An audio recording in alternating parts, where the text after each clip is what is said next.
često puta korizmu shvaćamo kao preživljavanje. Izdržao sam 40 dana bez cigara. Izdržao sam 40 dana bez čokolade, nemam pojma. Izgubio sam 5 kila. Ali krivo.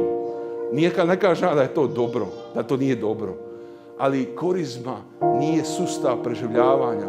Korizma je mjesto susreta s Bogom. Korizma je mjesto kada mi Bog daje posebno vrijeme da zaista se susretne s onim koji me najviše ljubi.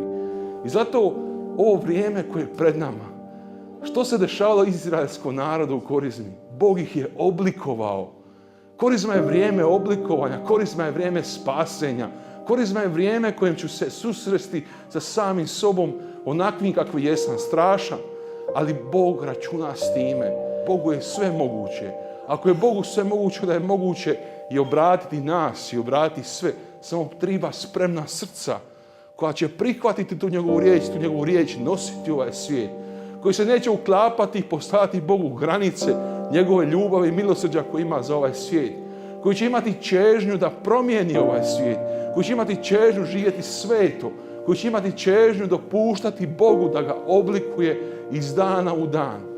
Tako da na kraju ove korizme, kada dođe Veliki petak, kada se skupi najviše ljudi u crkvi i najviše ljudi se skupilo na Veliki petak kada su Isusa razapinjali i najviše ljudi će se skupiti i ove godine i sljedeće godine, samo je pitanje na kraju.